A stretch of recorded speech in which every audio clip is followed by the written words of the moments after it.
Meus amados irmãos, que a graça e a paz de nosso Deus e também do seu Filho amado Jesus Cristo seja com todos vocês. Bem-vindo a mais um resumo das lições bíblicas da Escola Dominical. Hoje nós trataremos da última aula da classe dos jovens relacionado às lições dos livros dos profetas menores. Então chegamos ao 12º, que é o profeta Malaquias. Você que ainda não assistiu nenhuma aula ou perdeu algum resumo, você pode clicar no nosso canal, que nós temos as outras 11 lições comentadas aqui neste canal. Profeta Malaquias, ele profetizou cerca de 100 anos após o retorno do cativeiro. No ano 605, inicia o cativeiro babilônico, profetizado ali pelo profeta Jeremias. Então, 70 anos se passaram, tivemos a primeira leva dos exilados retornando para a sua terra. Com Zorobabel veio a primeira leva. A segunda leva, ela veio em 537 com Esdra, e a terceira leva veio com Neemias. Nós vamos ver que muitos dos pecados cometidos ali no tempo de Neemias são relacionados com o livro do profeta Malaquias. Então pode ser que os dois foram contemporâneos um do outro, ou que esses mesmos desvios eles estavam acontecendo há um tempo mais para frente, da qual Malaquias está vivendo. O cenário da qual ocorre o profeta Malaquias é onde os persas eles estão dominando o mundo antigo. E os judeus, embora voltaram para a sua terra, mas ainda está sobre o governo dos persas, aonde é cobrado grande soma de tributos e de impostos para aquele reino. E também nós temos as dificuldades ali da perseguição ali dos samaritanos e alguns outros grupos, de alguns outros povos ali que são contrários ao povo hebreu. Então, por cerca de 100 anos que eles haviam retornado ali do cativeiro, então eles esperavam, os judeus, que a nação ela alcançasse a sua independência, que Zorobabel assumisse ao trono, e isso não acontece. Então, a esperança da nação ela ser politicamente organizada, isso não ocorre. Nós vamos ver que a crise econômica que está ocorrendo naquele tempo contribui para que o povo venha a se desanimar e negligenciar a sua vida espiritual. Aonde Deus levanta o profeta Malaquias contra o inconformismo religioso. E a primeira profecia que o profeta vai trazer, na verdade nós vamos ver no livro um debate entre Deus e o seu povo, cerca de 23 perguntas, questões vão ser ali relatadas nesse debate entre o povo e Deus. Então Deus começa com uma acusação contra a negligência dos sacerdotes, que eram responsáveis pelo culto, responsável em ensinar a lei, e haviam negligenciado essa atribuição dado a eles. Primeiramente, eles menosprezavam o altar do Senhor, estavam sacrificando animais doentes, animais com defeitos, não dando nenhuma atenção àquilo que estava registrado na lei em relação a esses sacrifícios. E nós vemos também, meus irmãos, eles usando de práticas ali da qual favoreciam aqueles que tinham uma melhor posse, menosprezando os fracos, os oprimidos, os órfãos, as viúvas. Nós vamos ver que Deus adverte os sacerdotes em relação a isso. Eles que eram responsáveis pela lei, responsáveis pelo culto, deveriam estarem preocupados com a justiça, com a verdade, com a retidão, com a misericórdia.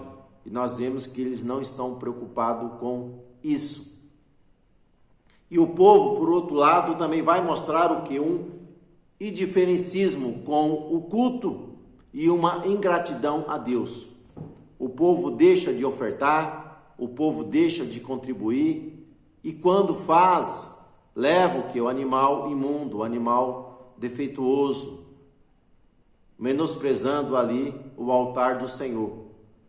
E além dessa apatia do povo, nós vamos ver que os homens da nação, eles buscam o que? O matrimônio com mulheres estrangeiras, o jugo desigual, tão combatido por Neemias, e nós vamos ver que isso, eles estão ali fazendo aliança com essas mulheres pagãs, aonde os seus filhos seriam ali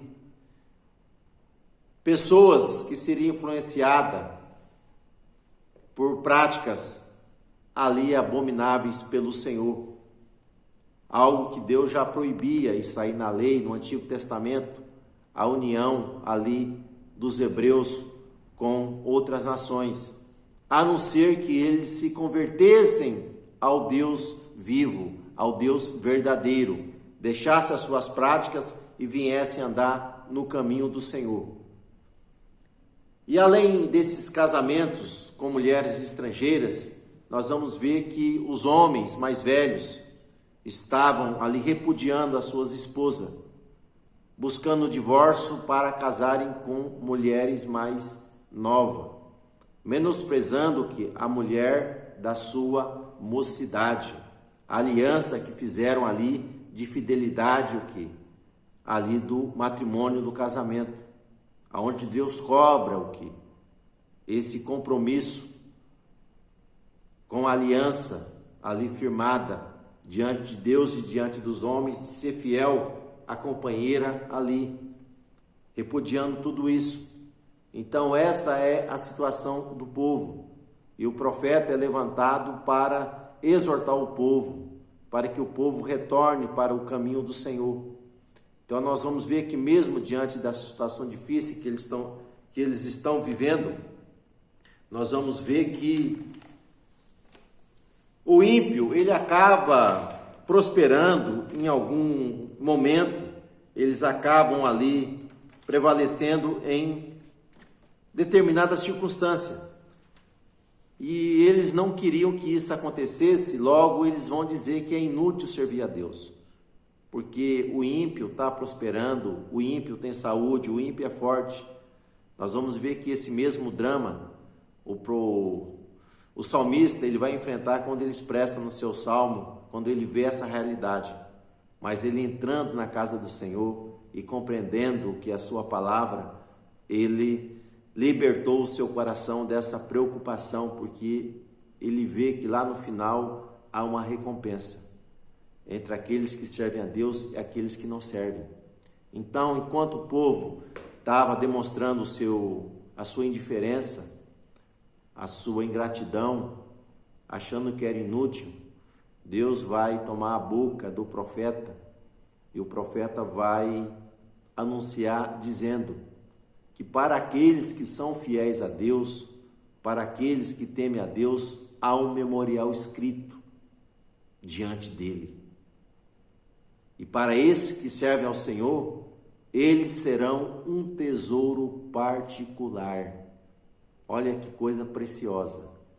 Você é um tesouro particular para o Senhor. Então procure se manter fiel, comprometido com Ele, porque certamente Ele velará por ti em todo o seu viver. Então, os judeus estão esperando que o surgimento do Messias, o restabelecimento do trono. E aí ele fala que o dia do Senhor ele é chegado, que o dia do Senhor ele virá. Para aqueles que não temem a Deus será um dia de desprezo, um dia de sofrimento, um dia de terror. Mas para aqueles que temem a Deus, esses alcançarão a salvação, alcançarão o livramento. E o profeta segue mais adiante dizendo que o sol da justiça haveria de se manifestar. E o sol da justiça é o próprio Cristo, o próprio Senhor, que haveria de endireitar as veredas do seu povo, de trazer ali o restabelecimento do seu reino. E que antes que isso acontecia, viria o que? O Elias, no caso, o precursor, aquele que anunciaria essas coisas, porque o dia do Senhor viria. E nós vamos ver essa profecia cumprindo na vida de João Batista, quando João Batista começa a anunciar que o reino do céu é chegado, e ele fala do Messias. Então o Messias ele veio, mas primeiramente para trazer para o povo que é uma libertação espiritual, libertar o que os judeus do seu pecado, libertar os judeus ali do jugo, da escravidão, do pecado. E nós vamos ver que os judeus o rejeitam, mas para aqueles que aceitam, Deus o fazem o que? Seus filhos. Nós vamos ver, meus irmãos, que essa primeira manifestação, ela aconteceu. O Messias veio para libertar o seu povo dos seus pecados. E virá uma segunda vez para o restabelecimento do reino milenal, para se assentar no trono de Davi. Então nós estamos vivendo entre esses dois adventos. Jesus veio para libertar o homem da escravidão do pecado, para restituir o homem, para novamente levar o homem a uma comunhão com Deus, e ele virá uma segunda vez. Então nós estamos ansiosos para essa segunda manifestação vinda do Messias, porque sabemos que antes que ele venha para o estabelecimento do reino milenal, nós vamos ver que a igreja vai ser arrebatada antes para as bodas do Cordeiro. Será 7 anos de festa no céu, enquanto a grande tribulação vai acontecer aqui na terra. Mas depois ele virá num cortejo celestial, que todo olho virá. Jesus virá nas nuvens, com o exército angelical e também com a sua amada igreja, aonde será implantado o reino milenal de Cristo. O profeta, ele encerra a sua profecia com essa esperança, com essas palavras de exortação e de conforto para com o seu povo.